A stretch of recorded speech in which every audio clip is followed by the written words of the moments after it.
अस्सलाम वालेकुम दोस्तों, कैसे हैं आप। और मेरे तो लगातार आप देख रहे हैं कुछ ना कुछ हो रहा है। बहरहाल कोई नहीं, लड़ाई मेरी जारी है, बराबर कुछ ना कुछ मैं कर ही रही हूँ।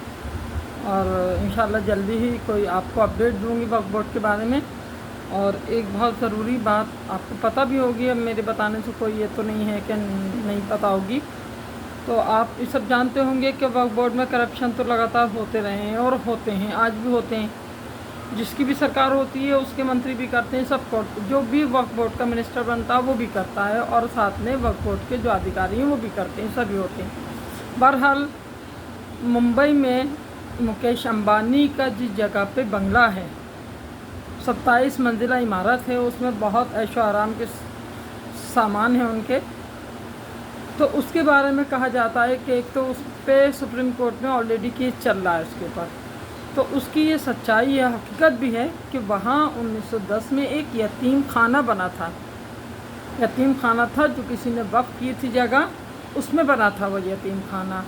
उसको सेटिंग से मुकेश अंबानी ने सुना है 30 लाख में। अब सच्चाई क्या है ये नहीं पता, कोई पेपर है या नहीं है, कोर्ट में अभी तक इस तरह के कोई सबूत नहीं आए कि उसको 30 लाख रुपए में बेचा गया था। किसने बेचा, क्या बेचा, ये चीज़ अभी कोर्ट में शायद क्लियर नहीं हुई है, या अंबानी कुछ बता नहीं पाए, क्योंकि अंबानी के पास उसके कोई पेपर नहीं है। अपने लीगल पेपर तो होते हैं ना, कोई प्रॉपर्टी होती है, इतना बड़ा सब आपने आलीशान बना लिया तो कोई लीगल पेपर तो है नहीं उनके पास।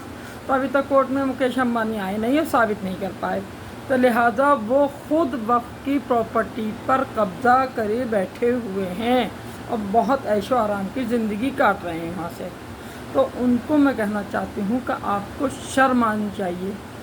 आप देश के सबसे बड़े अमीर आदमी, कहीं पे भी मकान ले सकते थे, कहीं पे भी प्रॉपर्टी लेके डाल सकते थे। आपने एक यतीम खाने को ही क्यों टारगेट किया।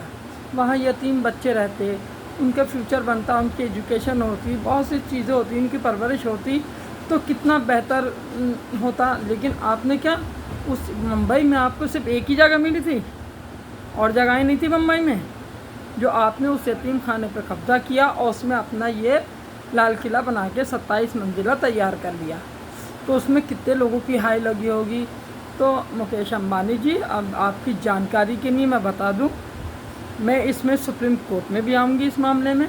और ख़ाली आपकी प्रॉपर्टी पे नहीं, वक्फ बोर्ड ने कहाँ कहाँ करप्शन किए, कौन कौन सी प्रॉपर्टी किसके कब्ज़े में दी है और अभी भी किसके कब्ज़े में है, और किन वजहों से वो खाली नहीं हो रही, और कौन कौन से मिनिस्टर ने किसने क्या क्या हेरा फेरी की हैं, सबकी लिस्ट हम बना रहे हैं। सबके बहुत सारे, कम से कम मेरे साथ वकील हैं 1500, सुप्रीम कोर्ट के भी हैं, लोअर कोर्ट के भी, पूरी टीम मैंने तैयार करी है इसी मकसद से कि इस जुल्म को रोका जाए। कभी वक्फ बोर्ड ने 1 रुपया भी किसी बेवा औरत को दिया, किसी तलाकशुदा औरत को दिया, किसी यतीम बच्चे को दिया? कितनी आमदनी होती है, और शायद अगर ढंग से चलता तो और ज़्यादा इसमें आमदनी होती है।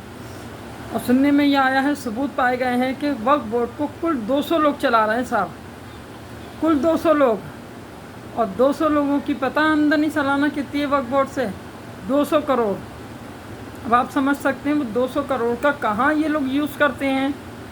और सरकार क्या कर रही है, सरकार सोच रही है कि लाइए थोड़ा बहुत माल हम भी बटोर लें। सरकार की भी नीयत कोई अच्छी नहीं है। सरकार में जो बैठे हुए हैं ना, तो वहाँ पे भी कोई बढ़िया लोग नहीं हैं। उनकी नीयत में आपने पहले भी, उन्होंने सरकारी इतनी साजो सामान बेच रखा है, तमाम हवाई अड्डे बेच दिए, दुनिया बेच दी, रेलवे बेच दिया, दुनिया बेच दी उन लोगों ने।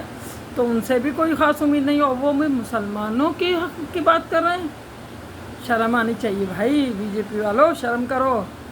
तुमने मेरे मुद्दे को बनाया था 3 तलाक के, और कानून हमें लॉलीपॉप दे दिया, कानून का कानून बना के, और आज उस कानून की धज्जियाँ भी उड़ा दी। तो तुमसे तो बड़ा धोखेबाज कोई है भी नहीं। तुम पे तो हम पे बिल्कुल भी भरोसा नहीं कर गए। एक बार को हम वक्फ बोर्ड पे दबाव बनाकर गरीबों का, यतीमों का, यसीरों का हक दिलवा देंगे। और जितने ही भूमाफिया हैं, कान खोल के सुन लें कि वह आप तैयारी कर लें अपनी जगहों को खाली करने की। या तो उसको लीज़ पे लें, प्रॉपर किराया दें, आज की डेट का जो आज चल रहा किराया। और यही मेरे अंबानी जी को मशवरा है, या तो आप जगह खाली करें। पहले मैं बता रही हूँ, इसमें RTI फाइल करने वाली हूँ मैं, आपके पास पहुँचे कि आपको जवाब देना पड़ेगा।